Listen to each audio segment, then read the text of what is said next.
están.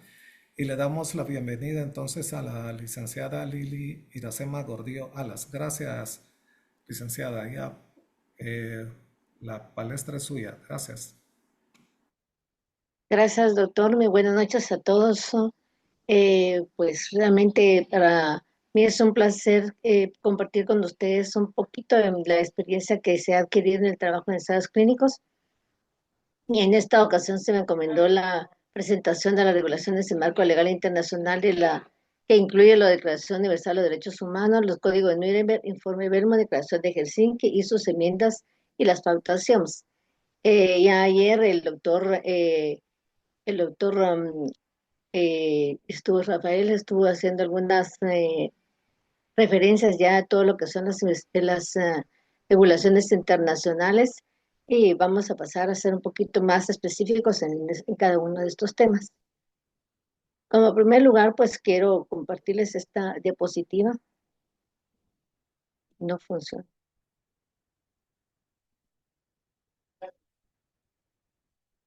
No sé si logran ver que no logro pasar la diapositiva.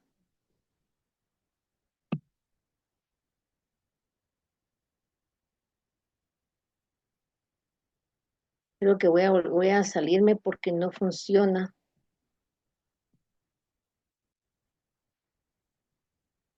Ahí está. Pues quiero compartir esta. Ahora ya funciona. Sí, Sí, gracias. gracias. Quiero compartir esta diapositiva que creo que reúne bastante lo que se ha platicado de las conferencias de ayer y del día de hoy. Como dice, ¿verdad? Quienes practican la experimentación humana justifican su actitud en que estos experimentos proporcionan resultados que benefician a la humanidad y que no pueden obtenerse por otros métodos o medios de estudio.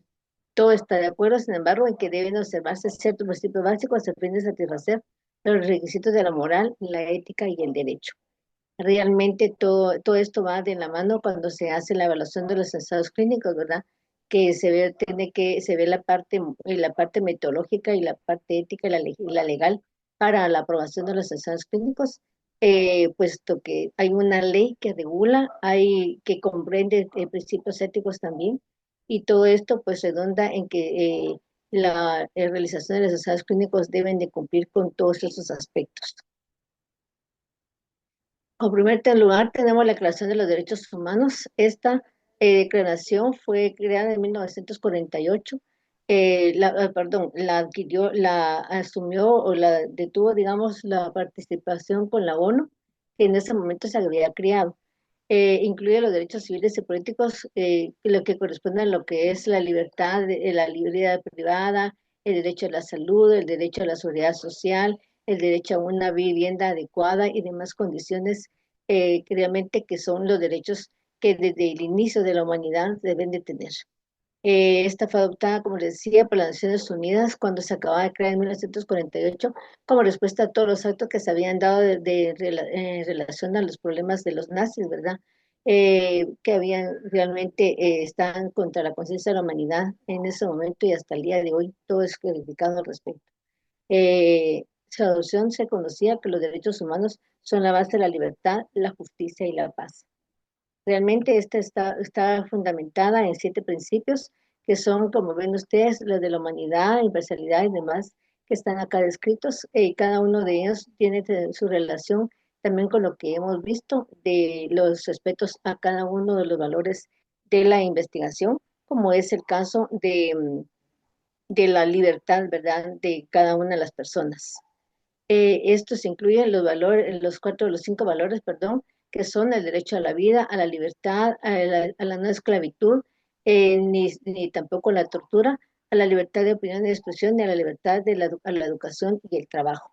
Todos estos valores realmente son los valores que desde el momento que somos personas, ¿verdad? La dignidad de las personas debe de ser respetada cumpliendo cada uno de estos valores.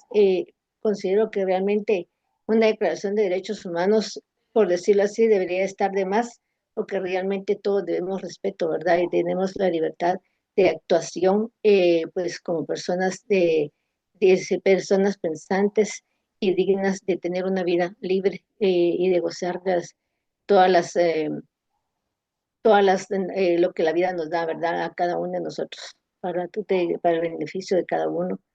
de nuestras familias y demás personas que participan con nosotros en este andar de la vida.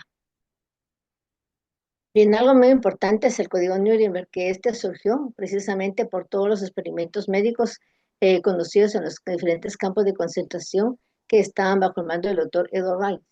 Estos experimentos se hacían para ayudar al ejército alemán y de esa manera avanzar, ¿verdad?, en lo que es la ideología de la raza ideal del Tercer Reich, que realmente sabemos todos, ¿verdad?, que no era, que obviamente no existe una raza pura, pues todos descendemos de unos antepasados que en algún momento dado todos no se han unificado, sus genes, etcétera, etcétera. Entonces, por tanto, no hay ninguna raza pura, ¿verdad? Y no era una justificación para llegar a lo que hicieron. Pues este código, perdón, el código de Nuremberg surgió a raíz de los juicios de Nuremberg. Estos juicios fueron realizados entre agosto y octubre del 46. Todos eran miembros destacados de la comunidad médico-científica y fueron 23 miembros acusados, entre ellos 20 médicos. Todos fueron acusados por los actos de violencia, ultraje y demás crueldades que cometieron contra la humanidad, contra los seres humanos que estuvieron en manos de ellos y se considera que hubo un total de 275.000 muertes. Eso sí, no habrá más, ¿verdad? Porque puede haber mucha información oculta por ahí. Fue publicado el 20 de agosto de 1947, fue elaborado por el Tribunal Internacional de Nuremberg. Estos principios exigen la experimentación de los seres humanos con la intención de evitar que se vuelvan a repetir las atrocidades en aquellos tiempos. Sin embargo, como el doctor Sotomora explicaba, sigue habiendo muchas situaciones difíciles para muchas personas que son obligadas a participar en experimentos todavía, ¿verdad? Como que fueran de aquella época. El código de Nuremberg consta de 10 puntos. El consentimiento informado, que es algo vital en cualquier investigación. Algunos comentan que el consentimiento informado es solamente para proteger al investigador o al patrocinador, pero realmente un consentimiento informado bien elaborado y que contenga toda la información necesaria que el participante debe de conocer para tomar su decisión de participar en la investigación, es importante. Entre ellos, algo mencionaba el doctor Moy al día de ayer, el indicar cuánta cantidad de muestras se van a tomar de los pacientes, porque inicialmente cuando yo tomé posesión de esta área de trabajo, habían consentimientos que no lo indicaban, entonces era bien importante, con una colega lo fuimos determinando, que era bien importante que se informara en realidad la cantidad de muestras necesarias, una cucharadita, 5 mililitros equivalente a una cucharadita, 10 mililitros equivalente a tantas cucharaditas, para que fuera un lenguaje más coloquial con las personas, ¿verdad? Que le den el consentimiento informado. Todos los riesgos que que conlleva la participación en la investigación. Esto es de vital importancia para que sepa el participante a qué se está sometiendo y que su decisión sea libre y completamente informada. La beneficencia, pues realmente es la parte importante, otra parte muy importante de lo que es la ética en la investigación, ¿verdad? Realmente beneficiar al sujeto de investigación. Puede muchas veces que en sí el participante, por ejemplo, en el caso de los participantes en oncología, pues son pacientes o participantes que realmente muchos llegan a tener una sobrevida, ¿verdad? Más allá de la que podrían haber tenido si no hubieran participado en una investigación clínica. Pero también se ve que en relación a estos resultados hay un beneficio también para la humanidad, ¿verdad? Para los demás pacientes que lo necesiten ya cuando el medicamento pues sale aprobado con sus resultados adecuados de eficacia. Y pues por no decirlo de la seguridad que se ha determinado de los ensayos clínicos.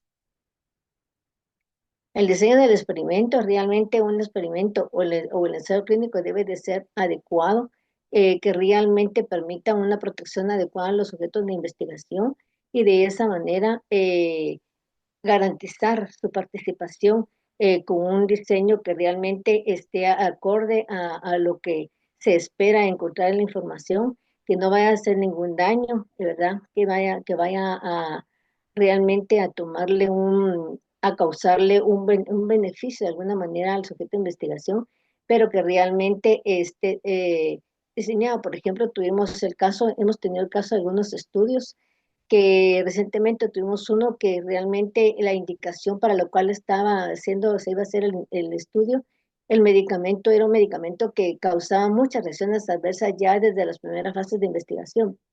Entonces, realmente no podíamos nosotros permitir que se expusiera a la población. Tres, cuatro pacientes de Guatemala, pero son tres, cuatro pacientes que no vamos a permitir que sufrieran esas reacciones adversas y que realmente al final el estudio no tenía ningún fin porque no, con tanta reacción adversa, había retiro de los pacientes de las investigaciones, de la investigación, y por tanto esos son los diseños, ¿verdad? Que se debe de evaluar bien y que el experimento realmente vaya a tener, por lo menos se va a lograr un valor social también. La conducción del experimento debe ser de personas experimentadas con suficiente capacidad para ejecutar el ensayo clínico. Eh, Realmente esa es la razón por la que nosotros inscribimos a los profesionales que participan en las investigaciones, evaluando su experiencia, su capacidad, el entrenamiento que han tenido y su mismo qué hacer, ¿verdad? En la práctica clínica habitual, que aunque no es lo mismo en la parte clínica habitual a lo que es la parte de investigación, sin embargo, por lo menos permite tener un poquito más de, de conocimiento en el tema del trabajo que el médico ha realizado y considerando que pues llegará a tener un buen trabajo, un buen desempeño en la investigación. Muchos de nuestros investigadores realmente han sido personas que han crecido en lo que es la investigación clínica y eso es muy importante porque esa experiencia ha dado a Guatemala una buena posición a nivel internacional porque ha permitido que sigan habiendo ensayos clínicos acá en el país. Bueno, la muerte o daño irreparable que también va relacionado a lo que es el diseño, ¿verdad? Como les decía, si esos pacientes podrían correr el riesgo de tener reacciones adversas, pues ahí vamos a evitar el daño, ¿verdad? No iba a ser tampoco un daño irreparable que se va a dar en este caso de ese estudio, pero estábamos evitando el daño de estos pacientes con no aprobar el ensayo clínico. Esas son cosas importantes que se están tomando en cuenta que nosotros tomamos en cuenta basados precisamente en estos códigos, ¿verdad? El riesgo también que el sujeto de investigación se ve sometido, como es, por ejemplo, tomografías o las tomas de muestras, principalmente de tejidos, que de alguna manera pues hay un poquito de riesgo, ¿verdad? O digamos las tomas de muestras de sangre y demás, que pueden causar, hay algún riesgo también que debe de ser considerado y que debe de ser plasmado precisamente en el consentimiento informado. La protección del sujeto, en este caso, pues precisamente la selección de los sujetos de investigación en lo que es su participación, ¿verdad?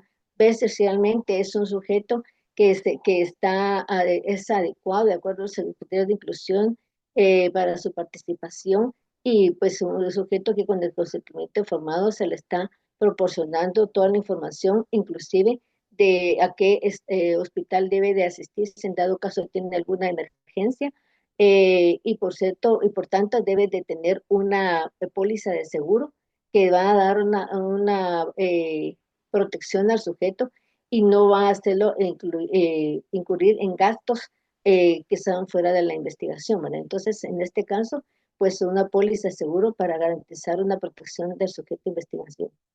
El personal de investigación, que lo mencionaba, ¿verdad? También este personal que debe estar debidamente capacitado, pues también es algo considerado en este código NIREM, que ya se lo había mencionado anteriormente, pero que de alguna manera solamente todos los puntos van correlacionados entre sí, ¿verdad? La interrupción del experimento, aunque diga que son 10 puntos, pero este último punto une dos solamente puntos, como son la interrupción del experimento y el considerar que esto es parte de cuando el sujeto de investigación decide interrumpir el experimento por cualquier razón y nunca debe de ser cuestionado los motivos de su retiro. O bien cuando el mismo médico considera que el paciente no está en condiciones de continuar en el estudio. Entonces, por eso mismo solo son 9 puntos los que pongo, porque realmente este último coincide con la interrupción, ya sea por parte del investigador o bien por parte del participante. Bien, ahora pasamos a lo que es la declaración de Helsinki. fue adoptada en junio de 1964. Esta fue promulgada por la Asociación Médica Mundial, perdón, como una propuesta de todos los principios éticos de la investigación en seres humanos, que incluía la investigación de material humano y de la información identificable. Debe ser considerada como un todo y un párrafo no debe de ser aplicado sin considerar todos los otros párrafos pertinentes, viene siendo lo mismo aplicado para mí. En verdad que les digo que todos los puntos van correlacionados unos con otros. Está destinada principalmente a los médicos, pero sin embargo insta a que todos los participantes en la investigación adopten estos principios, ¿verdad? Porque, por ejemplo, aquí en Guatemala se registra para su participación en la investigación clínica al médico investigador, al médico su investigador, al farmacéutico, al coordinador, que no precisamente es un profesional de la salud, porque prácticamente es una persona que coordina, ¿verdad? Las citas y demás situaciones del estado clínico directamente relacionado con el paciente. Pero todos ellos, por eso deben de cumplir con estos principios, y esa es la razón también por la cual se solicita que todos ellos deban de haber recibido un curso de buenas prácticas clínicas, porque precisamente en estos cursos es donde proporciona toda esta información para que ellos conozcan la importancia de adoptar estos principios. En la Declaración de Helsinki ha tenido diferentes revisiones. La primera vez que salió la declaración fue en 1975, o perdón, la primera edición que tuvo fue en 1975, y de ahí que fue en Tokio, y demás revisiones, como ustedes pueden ver, en los diferentes años. Y la última fue que fue realizada en la Asamblea General de la Asociación Médica Mundial el año pasado. Esta es la que prácticamente rige ahora. Dan bien la indicación, ¿verdad?, de que todas las demás versiones anteriores ya fueron declaradas inusuales, salvo que sea para referencia histórica, ¿verdad?, como lo estamos haciendo en este momento. Y realmente sería de considerar solamente lo que está establecido ahora en la última versión del año anterior. ¿Cuáles han sido los objetivos de estas revisiones? Proteger a los participantes, garantizar el consentimiento informado. Como ven, siempre se insiste mucho en el consentimiento informado. Fortalecer los estándares del uso del placebo. Aquí se menciona mucho esto. Y proteger a los participantes de todas las investigaciones que afectan en los contextos desfavorables que pueda haber durante las investigaciones. Establecer consideraciones éticas sobre el almacenamiento de las muestras y su privacidad. Nuestra normativa tiene un capítulo exclusivo de lo que es el manejo de las muestras, la protección de las poblaciones vulnerables, el transparentar los ensayos clínicos, o sea, esto va relacionado a lo que es la publicación, que bien está muy claro que se debe publicar, aunque haya una respuesta negativa a la investigación, debe también de informarse. También parte de la transparencia es proporcionarle al paciente la información después del finalizar el ensayo clínico para indicarle en qué parte participó él, ¿verdad? Es en el grupo control, en el grupo de tratamiento y demás. O sea, es toda la parte de la transparencia, del transparentar los ensayos clínicos. Los compromisos con la justicia y la equidad y en la investigación. Esto es lo que se habla mucho, ¿verdad?, de la selección equitativa de los objetos de investigación. La última versión, que es de las que le mencionaba, del año 2024, está su contenido, que son los principios generales, los riesgos de carga de los beneficios. Esto viene relacionado con toda la selección adecuada de los sujetos de investigación, la vulnerabilidad de las personas, grupos y comunidades. Aquí hacen ver la importancia de realmente trabajar con las comunidades para cuando se va a hacer una investigación, que realmente sea informada a la comunidad, y esto más que todo para aplicar en nuestro país, ¿verdad? Por las regiones que hay, nuestras comunidades son entidades muy propias, y que es importante considerarlas a ellos, a los líderes de las comunidades, para poder participar en las investigaciones y, por supuesto, considerando la vulnerabilidad que mucha de la población de esas comunidades pueda tener. Están los requisitos científicos y protocolos de investigación. Esto es básicamente el protocolo que debe contener toda la información de la justificación, todos los antecedentes que hay de estudio de la molécula que se va a aprobar, también toda la información concerniente a las diferentes citas que va a tener el sujeto de investigación, todo el procedimiento, cómo van a ser seleccionados los pacientes, cuáles van a ser los grupos de tratamiento, cuáles son los medicamentos que se van a utilizar, si va a haber un grupo placebo o no lo va a haber, y si lo va a ver, de qué manera se va a garantizar la protección de su de investigación. Toda esta información es importante y que tiene que estar plasmada en los protocolos. Por supuesto, los comités de ética en la investigación, que son quienes primeramente aprueban el ensayo clínico para posteriormente pasar con nosotros.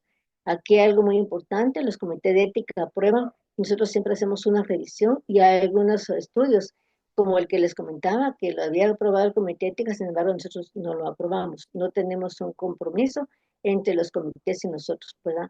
Podemos nosotros decidir si sí se hace la investigación o no, obviamente, aunque ellos lo hayan aprobado.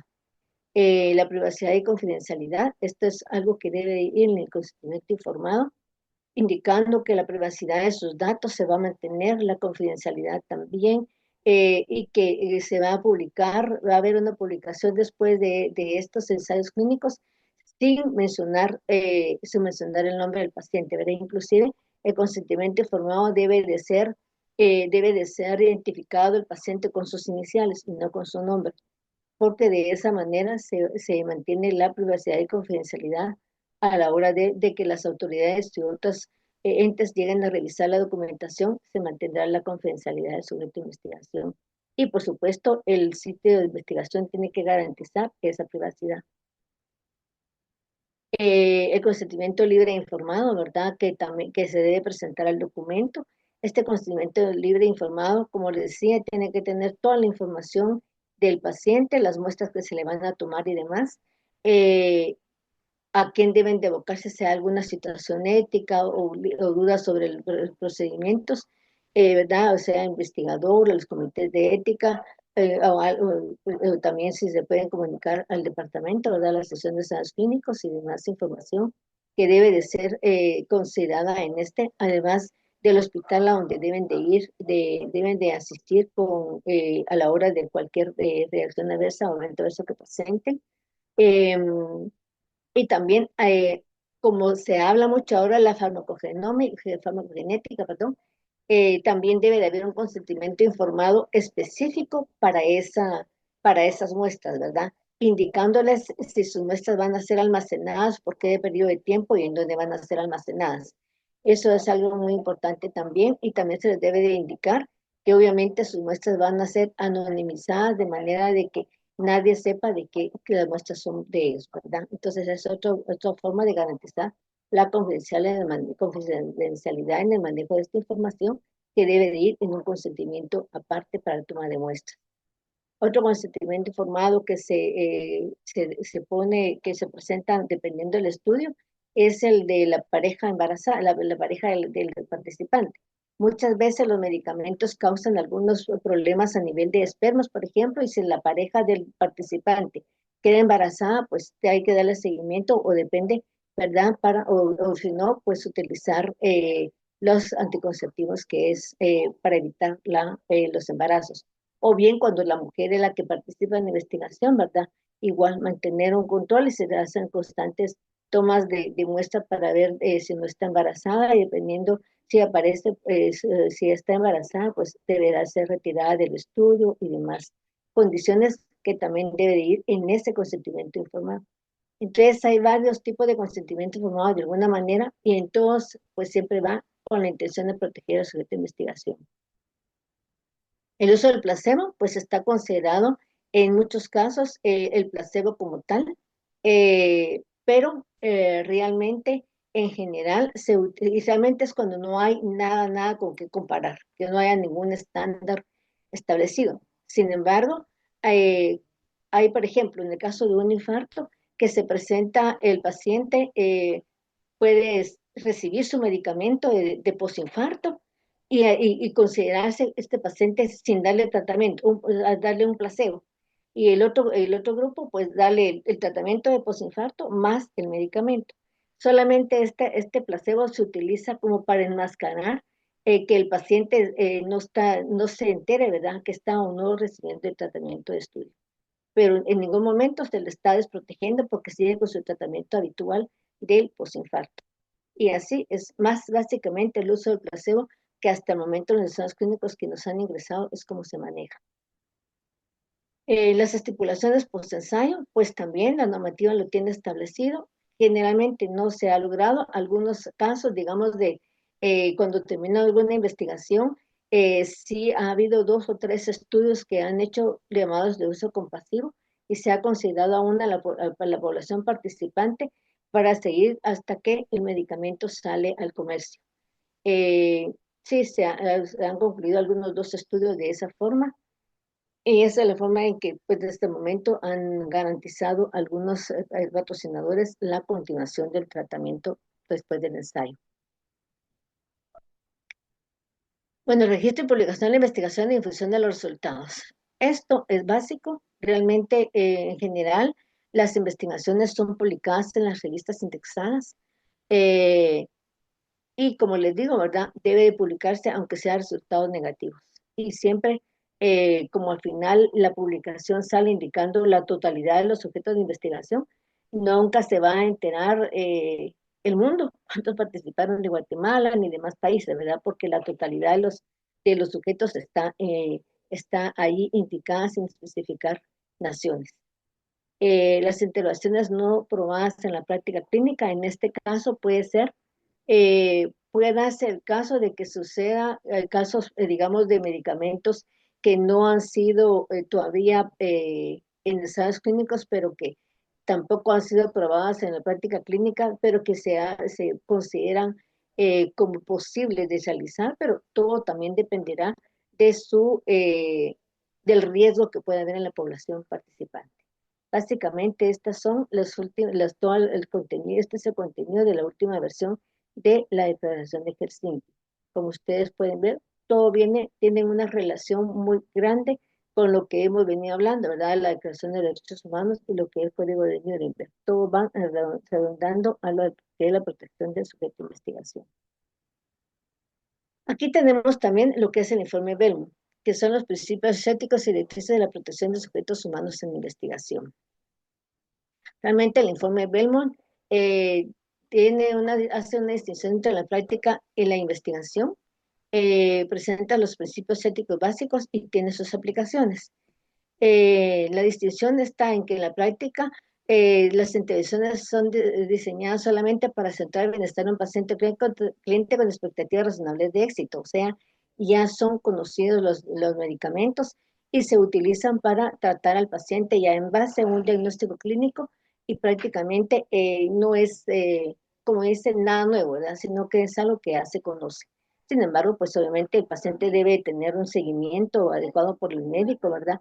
Para evitar cualquier situación, porque ustedes bien saben que aunque en el ensayo clínico haya una información que se ha recabado donde el medicamento es supuestamente bastante benévolo, sin embargo, la idiosincrasia de los participantes como pacientes siempre va a prevalecer, ¿verdad? Entonces, en algún momento puede presentar alguna reacción adversa que no se había detectado.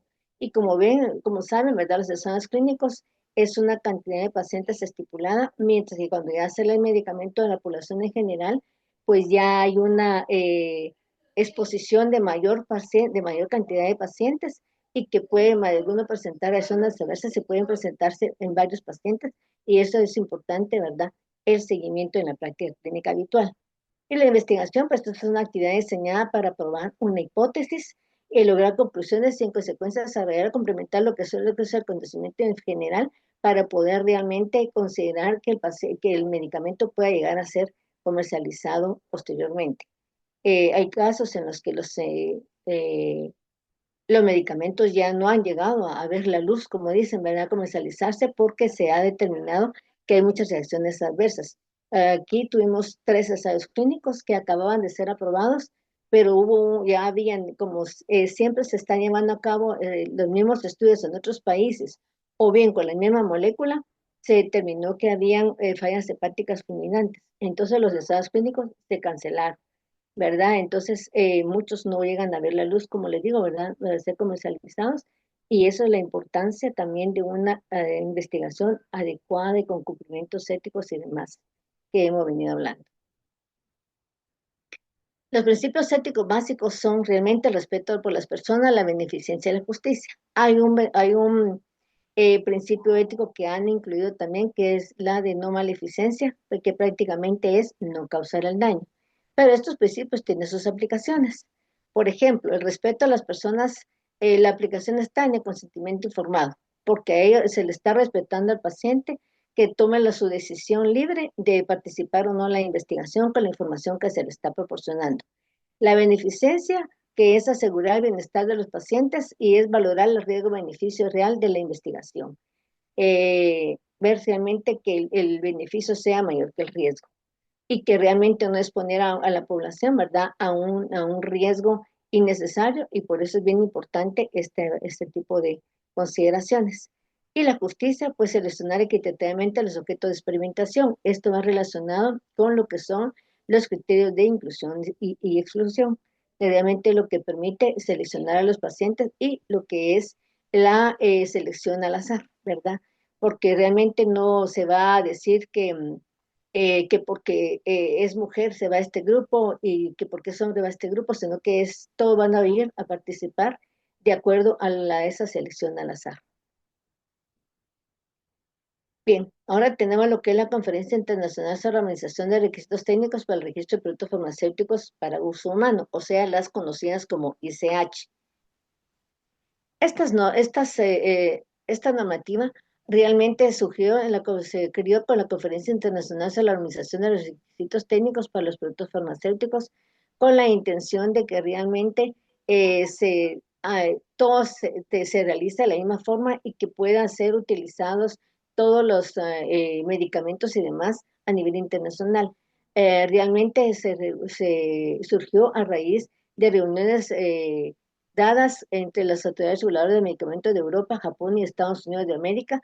Al día de hoy, la ICH ha tenido una mayor apertura y hay países que son observadores y otros que ya están participando dentro de este grupo de reguladoras. Y en Latinoamérica, los países que ya están incluidos son México, Brasil, y me parece que Argentina está en el paso ya de pasar a formar parte de esta conferencia internacional. Entonces se ha ido ampliando, ha tenido más apertura, y eso ha sido importante porque ha permitido que todos los países trabajemos en lo que es la evaluación farmacéutica, todos considerando las mismas guías considerando todas las guías que están establecidas en la conferencia. ¿Cuál es el objetivo de la conferencia? Pues es reducir o evitar la necesidad de aplicar las pruebas llevadas a cabo durante las investigaciones y desarrollo de fármacos. Es recomendar también la armonización en la de interpretación de la aplicación de las directrices técnicas y requisitos para obtener los registros, que es lo que les decía, ¿verdad? Realmente con la idea de que todos los medicamentos sean registrados bajo las mismas normas. El resultado principal de esta conferencia ha sido que se ha adoptado en varios países como una ley, menos en la FDA. Sin embargo, en nuestro país no la tenemos como una ley, pero la tenemos, muchos de estos puntos que establece la ICH los tenemos considerados en nuestra normativa. ¿Cuáles son las guías ICH? Pues son la Q, que se refiere a las directrices de calidad, la S, que se refiere a las reglas de seguridad, la E, que son las pautas de eficacia, y la M, que son las directrices multidisciplinarias. Aquí, por ejemplo, nos aparece que lo que son las guías de calidad establece la estabilidad, los estados de impurezas y las buenas prácticas de manufactura. La S, que es la de seguridad, es la carcinogenicidad, genotoxicidad y reprotoxicidad que se puede producir con los medicamentos. Y la E, que es la clínica trials o farmacogenómicas. Aquí está en la parte, está encerrada en este cuadrito, porque realmente es en la parte de la ICH que nos interesa a nosotros, ya que estamos viendo lo que son los aspectos clínicos, aspectos éticos en lo que son los ensayos clínicos. Y la M, que se refiere al MEDRA, que es el diccionario de medicamentos, el CTD y los estándares electrónicos. Pero básicamente vamos a centrarnos en lo que es la guía de la E, o sea, la de eficacia. Como ven, el trabajo que se ha realizado por la ICH bajo el epígrafe de eficacia se refiere a lo que realmente es el diseño, realización, seguridad y notificación de los estados clínicos. Cubre todos los nuevos tipos de medicamentos derivados de procesos biotecnológicos, o sea, hablemos de vacunas y demás, y el uso de técnicas farmacogenéticas, farmacogenómicas para producir medicamentos mejor dirigidos. Hoy se habla mucho de esto, de lo que son las terapias alternativas, ¿verdad? Las dirigidas también, que son las que se están haciendo muy personalizadas actualmente. Entonces, todo esto ha sido considerado y precisamente pues estas guías también han tenido sus diferentes actualizaciones. Básicamente en esta pauta de eficacia se habla de lo que son las buenas prácticas clínicas. Realmente esta se ha modificado, es la R1, aquí hablamos como título de la R2, pero la R1 se ha modificado para obtener la R2 para fomentar la implementación de los efectos mejorados y más eficientes para el diseño, lo que es la ejecución y demás informes de ensayos clínicos, garantizando así la protección de los sujetos y la confidencialidad, la fiabilidad de los resultados, ¿verdad? Que realmente se hayan hecho de acuerdo a las buenas prácticas clínicas para obtener los buenos resultados. Nada de fraudes, fraude, ¿verdad? De investigación, ni demás cosas que se han presentado en muchos casos. Realmente las buenas prácticas clínicas van a describir las responsabilidades y las expectativas de todos los participantes en la realización de los ensayos clínicos, incluye los investigadores, monitores, patrocinadores y comités de ética.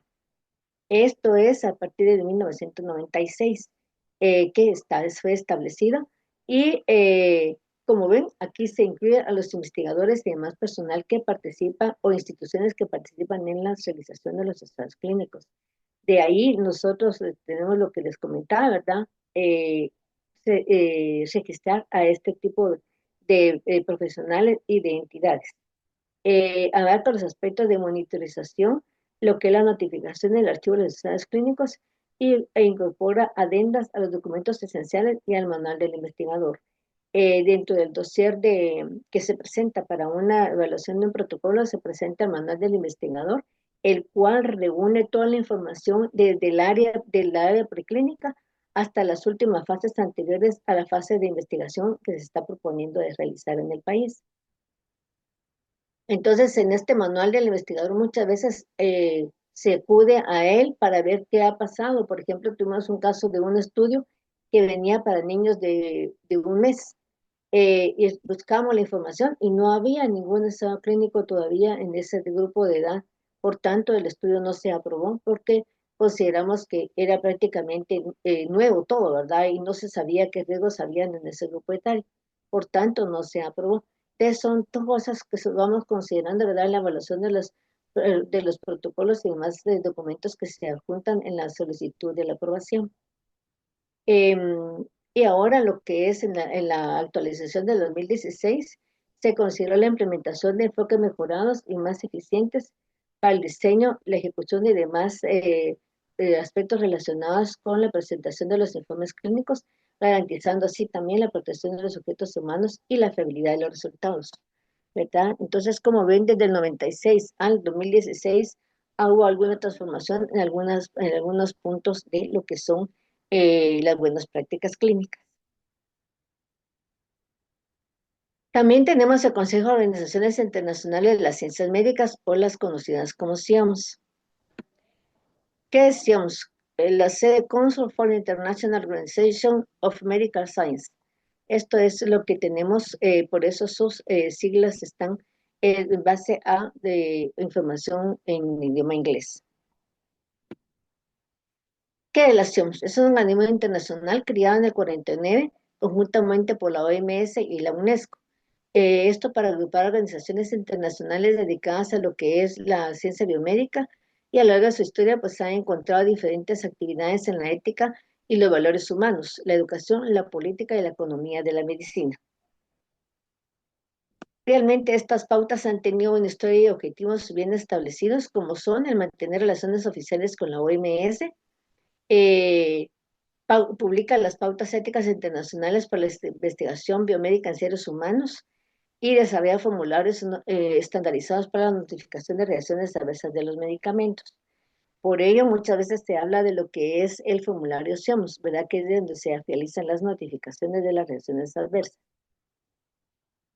Realmente las pautas éticas internacionales determinan cómo los principios éticos que deben guiar las investigaciones biomédicas con sujetos humanos ya establecidos en la Declaración de Helsinki y pueden ser aplicados efectivamente, en especial en aquellos países en vía de desarrollo, considerando las circunstancias socioeconómicas, culturales, leyes, regulaciones y particularidades administrativas. Realmente es como una Helsinki aplicada a los países en desarrollo.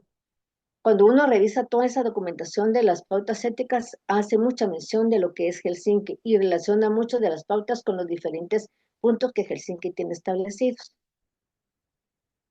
Por ejemplo, en este caso, las pautas se reflejan las condiciones y necesidades de investigación biomédica en los países en desarrollo, considerando las aplicaciones de la investigación multinacional y transnacional. Y como ven aquí, ¿verdad? Se basan en la Declaración de Helsinki en los países en desarrollo. Realmente es prácticamente esto lo que son las pautas éticas internacionales con Helsinki en países en desarrollo. Este es el formulario son de los que les hablaba, ¿verdad? Esa es la herramienta estandarizada para lo que es el reporte de las reacciones adversas. Estas generalmente nos representan a nosotros, pero realmente es de lo que sucede en los otros países. Es el formulario estandarizado a nivel internacional y es el que nos envían a nosotros de las reacciones adversas que se producen de los medicamentos en los otros países. Incluyen por los datos del paciente, ¿verdad? Todo el historial médico, la medicación concomitante, la descripción del evento adverso, el tratamiento recibido y lo que es el desenlace. Y eso realmente, en general aquí ya viene analizado por el patrocinador y se determina si realmente tuvo una relación en la reacción adversa con el medicamento o no. Y de eso dependerá, ¿verdad? Si realmente ha sido retirado el paciente del estudio o si el paciente falleció y demás información que está incluida en estos formularios. Como lo mencionaba en un momento, ¿verdad? Las versiones. Han habido diferentes versiones, desde el 82 y demás años, como está establecido aquí, y la última fue la de 2016. Como veían en las hace dos diapositivas más o menos, se refería al año 1996 y al año 2016, que fueron las versiones en esa época que resaltaron esos puntos que fueron establecidos en esa diapositiva. Realmente son en total 25 pautas. Como pueden ver, casi todas, como les digo, tienen mucha relación con las demás normativas internacionales que hemos venido viendo, como el caso de la pauta 1, que está relacionada al valor social y científico y el respeto a los derechos humanos. Realmente las investigaciones deben de ser orientadas a un valor social, realmente ver si el estudio va a ser viable su realización, si va realmente a servir para los objetivos para los que se quiere, ¿verdad?, hacer, considerando siempre el bienestar de los sujetos y la posibilidad real de que el medicamento salga a ser comercializado y que sus efectos no vayan a ser tan tóxicos como para que cause demasiado daño y por tanto ese es un valor que se va a ver, ¿verdad? El valor científico de estos medicamentos y por supuesto el respeto a los que van a participar en esas investigaciones. La investigación en el entorno de escasos recursos, por ejemplo, considerando, como les decía, haber considerado mucho estas pautas para el nivel de los países en desarrollo. Aquí se habla mucho de las comunidades en investigación, considerando los recursos que puedan tener, la capacidad del personal que labora de salud, que labora en esas áreas y demás, ¿verdad? Se ve realmente en esta pauta, se dan todos los principios de cómo debe de ser considerada la investigación en estos entornos. La distribución equitativa de los beneficios y las cargas en la selección de los individuos, que es lo que estamos comentando hace tiempito, ¿verdad? realmente la selección adecuada de los sujetos, ver si realmente el participante va a ser beneficiado con esa investigación o no, porque no se va a seleccionar al azar, que porque es el amigo de no sé quién, que porque es el hijo de no sé cuántos, no. Tiene que ser un paciente que realmente va a participar en la investigación porque lo necesita, porque se va a ver beneficiado de esa investigación. Beneficios individuales y ciego de la participación en una investigación, que es lo establecido en la pauta número 4. Y ahí también, considerando, ¿verdad?, lo que son los posibles riesgos que pueda tener la persona que va a participar en esta investigación. Eh, y también tenemos las demás pautas, como la pauta 5, que es la elección de los mecanismos de control en ensayos clínicos. Aquí se habla de lo que es el placebo, que es un mecanismo de control, ¿verdad? Porque el ejemplo que les ponía, ¿verdad? Puede ser que al final el paciente que tiene solo su tratamiento posinfarto y que no tiene medicamento de estudio, dé una mejor respuesta que el paciente que tiene tratamiento de estudio. Y eso es lo que va a decidir que realmente el medicamento de estudio no está siendo efectivo, ¿verdad? Y por tanto no va a ninguna parte de este producto, ¿verdad? Esa investigación de ese medicamento. Entonces ahí es donde el placebo sale a jugar el papel importante que tiene, ¿verdad? Para realmente determinarse al azar que realmente el medicamento no funciona de nuevo, o bien que sí, hubo mejoría en los pacientes postinfartados, no le volvió a dar infarto por 2, 3 años, mientras que al otro le dio a los 5 meses, en fin, ¿verdad? Esa es la razón, ese es el mecanismo de control que deben de llevarse a cabo en los ensayos clínicos. La atención de las necesidades de salud de los participantes, lo que establece la pauta número 6, que les decía, era realmente considerar que el paciente participante va a verse beneficiado, realmente es el paciente que tiene la patología en estudio y por tanto va a ser viable su participación. El involucramiento de la comunidad, según lo establece la pauta 7, que era lo que les comentaba anteriormente, ¿verdad? En la otra ley, que realmente el involucramiento de la comunidad es muy importante, principalmente en nuestras comunidades. Los líderes, pues obviamente son personas de mucha confianza en la comunidad, pero también se les debe demostrar, ¿verdad? Hace unos años hubo una presentación de un estudio en el que revisar un poco la historia de lo que era esa región de Guatemala. Realmente había habido ya una preparación de la comunidad para la participación de ellos en en ese ensayo clínico que estaba siendo propuesto. Y es parte de todo el proceso que se debe de seguir, principalmente en estas comunidades, dado como les decía, son comunidades muy propias y tienen sus jerarquías y demás. Entonces eso es bien importante involucrarlos a todos. E incluso, por ejemplo, un ensayo clínico que se va a hacer, que estamos hablando mucho del área de pediatría, el involucramiento de los padres, de la familia, ¿verdad? Del niño y todo en este tipo de situaciones es muy importante porque eso va a dar un respaldo para la participación avalada del niño, ¿verdad?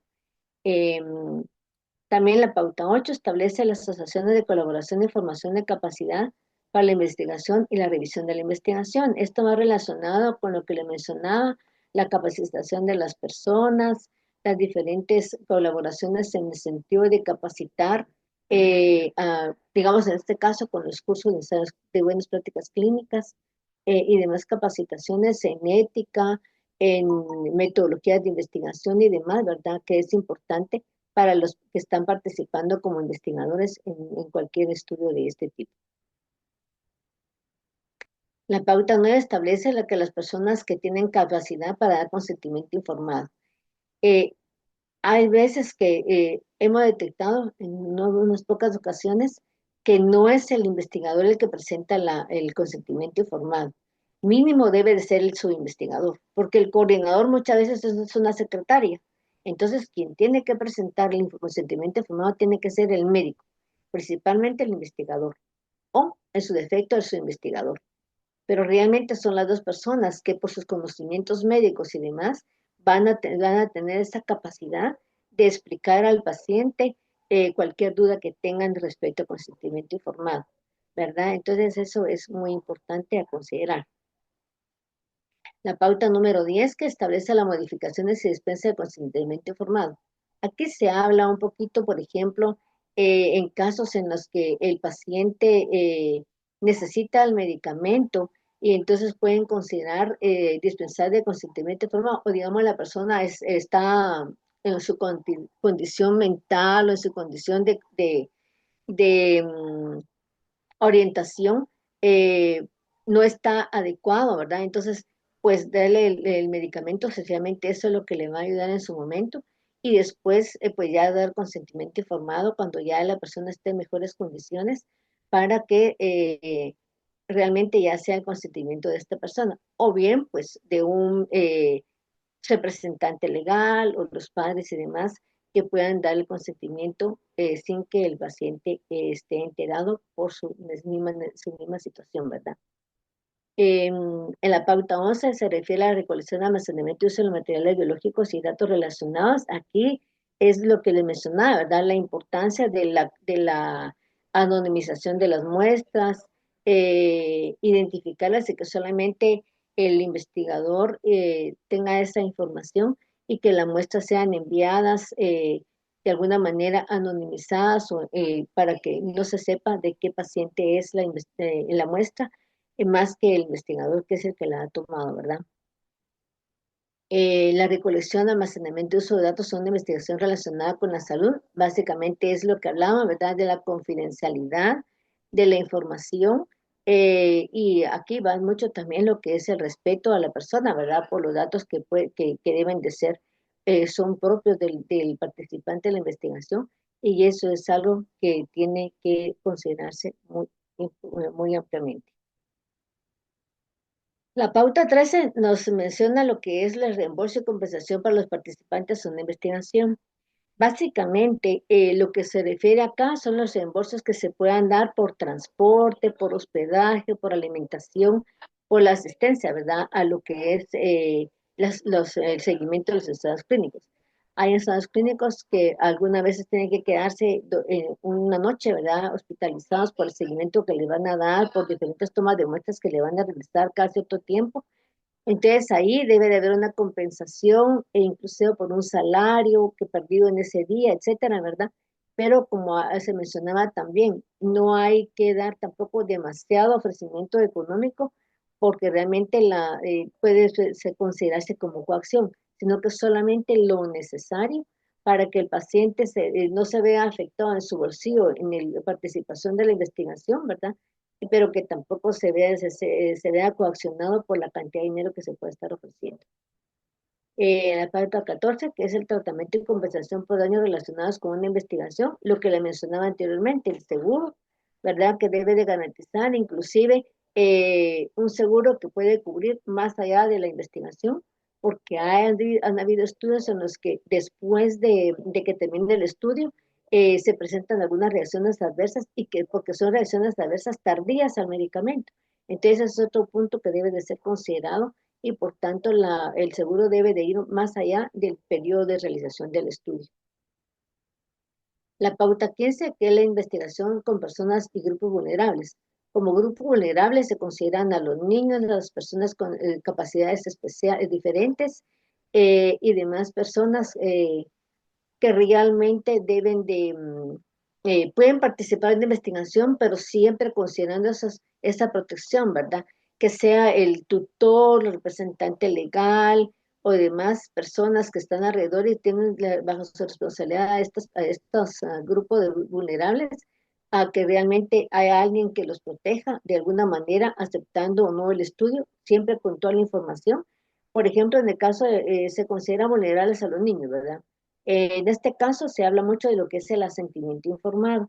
Entonces, el asentimiento informado es una información que se le va a pasar al niño para que el niño sepa qué es lo que le van a hacer, que va a participar en una investigación, que le van a hacer esto, que le van a hacer lo otro. Y si el niño no acepta, no está de acuerdo en que le vayan a hacer eso, el padre nunca puede obligarlo a participar. Nadie puede obligarlo a participar, pero ese asentimiento es una información que se le da al niño. Muchas veces se habla de que el niño no puede tomar la decisión. No, de acuerdo, pero si el médico ve que el niño no está muy de acuerdo a lo que se va a realizar, realmente está en el médico decidir no permitir la participación del niño, aunque los padres acepten y aunque el padre o la madre o ambos firmen el consentimiento informado, porque la mayor información del estudio se le va a proporcionar a los responsables de ese niño. Pero eso es importante porque realmente esa vulnerabilidad en los niños es bastante grande, ¿verdad? Y realmente no se les puede obligar a participar en la investigación. Dentro de estos grupos vulnerables también se habla mucho, digamos, de los presos, que fue lo que sucedió en el caso de la sífilis, ¿verdad? Personas que fueron obligadas a hacer cosas que no eran correctas. Entonces, toda esa parte de personas vulnerables consideradas, ¿verdad?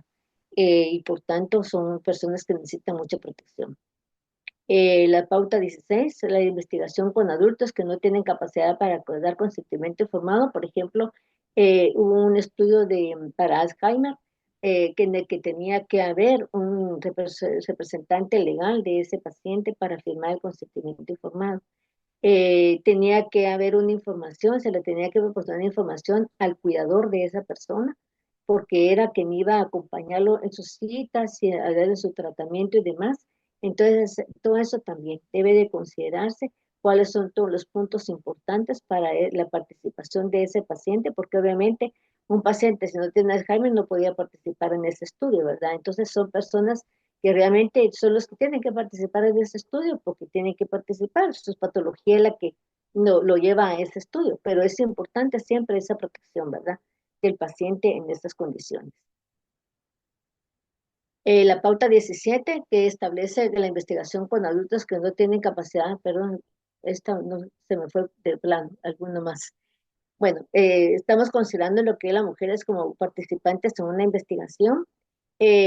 Anteriormente se consideraba que la mujer no era apta para participar en investigaciones, sin embargo, sí, y por eso es la importancia de considerar lo que son los anticonceptivos y recomendarle mucho, trabajar mucho con las mujeres para evitar un embarazo, porque realmente ese es el riesgo, no es la mujer la que corre riesgo, sino que el hecho de que pueda resultar embarazada y dado a que el medicamento es nuevo, no se conoce lo que podría causarle al feto, ¿verdad? Entonces, por eso es la parte que hay que considerar la participación de las mujeres en la investigación, esto del control de la natalidad. Mujeres que durante el embarazo y la lactancia van a participar en una investigación porque solo son de este grupo de personas las que tienen que participar por el tipo de investigación que se va a realizar. Entonces, también necesitan toda esa protección. Ahí hay que considerar dos personas, ¿verdad? A la mujer y al bebé, ya sea en la etapa de embarazo o bien el lactante. Entonces, son temas bien importantes, muy álgidos y todo, pero que con todas estas premisas que hay, ¿verdad? De protección a los sujetos de investigación, es importante darle la oportunidad de participar. Por ejemplo, un estudio de una vacuna que va a proteger, hablemos del COVID, ¿verdad? Vacunas que muchas veces decían, no sé, se le administra a la madre, el feto va a ser protegido ya del COVID, ¿verdad? Entonces, pero también hay que considerar que alguna vacuna puede provocar un aborto, por decirlo así, ¿verdad? Entonces, son todas las cosas que deben de ser consideradas, pero de ahí la importancia de las investigaciones preclínicas, ¿verdad? Que se hacen en los animalitos, porque ya hay pautas para determinar si realmente va a haber un daño o no al feto. Pero son todos los puntos que deben de considerarse para la participación de este grupo de mujeres. La pauta 20 que establece la investigación de situaciones de desastre y brotes de enfermedades. Básicamente hablamos del COVID, ¿verdad? Del Zika y demás enfermedades que ha habido, ha habido serias consecuencias y que ha dado lugar a la creación de vacunas y demás tratamientos. Y realmente aquí también, pero siempre se debe de ver la importancia de la protección del sujeto y ver que el beneficio siempre supera el riesgo, ¿verdad? Que el riesgo sea menor, tratar siempre de minimizar el riesgo en lo más que se pueda. La pauta 21 que establece los estados aleatorizados por conglomerado, o sea, a veces hay un grupo de personas, hablando un poquito de las comunidades, ¿verdad? O conglomerados, por ejemplo, que ponen el ejemplo del caso de personal de salud versus paciente, ¿verdad? Si se contagia con enfermedad, si no se contagian y cómo es que se va a trabajar con este grupo, considerado como un conglomerado. El uso también la pauta 22 que establece el uso de datos obtenidos en línea de herramientas digitales. Eh, Aquí básicamente, bueno, ahora se está hablando mucho de lo que es el consentimiento informado electrónico, ¿verdad? Que es ahí se obtienen datos de la persona que está presentando el consentimiento informado o alguna otra información que se pueda presentar. Por ejemplo, pues ahora, digamos, los laboratorios, o como el caso de Tecniscam, sin nada de hacer comercio de nada, mandan por correo electrónico las imágenes y más información, ¿verdad? Esos son herramientas digitales y ahí va información del paciente, ¿verdad? Datos del paciente y todo. Entonces, todo ese manejo adecuado de esa información es algo que se considera en esta pauta. La pauta 3, los requisitos para establecer comité de ética en la investigación y para la revisión de protocolos. Este es otro punto muy importante que hacen ver muchas de estas regulaciones, lo que es que debe de haber un comité de ética en la investigación, porque el comité de ética, valga su nombre, ¿verdad? Va a ver los aspectos éticos de las investigaciones. Entonces, por eso es importante la participación de los comités de ética que tienen que ser tienen que evaluar ellos la investigación, la revisión de los protocolos previo a que pase con nosotros. Tienen que ser, ellos lo tienen que aprobar. El departamento ha estado trabajando duramente en lo que es la acreditación como una autoridad reguladora de referencia. Y hay una herramienta que se trabaja, fue creada por la OMS para dar este nivel de las diferentes unidades, perdón, autoridades reguladoras.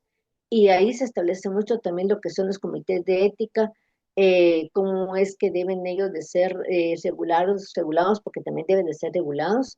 Nosotros aprobamos la creación de los comités de ética, les damos su aprobación y de ahí ellos ya pueden hacer su trabajo. Y como les decía, ¿verdad? No es vinculante nuestra aprobación con ellos.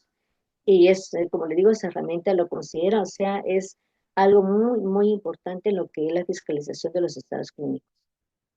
La pauta 24, que es la rendición pública de cuentas sobre la investigación relacionada con la salud, lo que hablamos nuevamente de que es la publicidad de las investigaciones que debe de realizarse.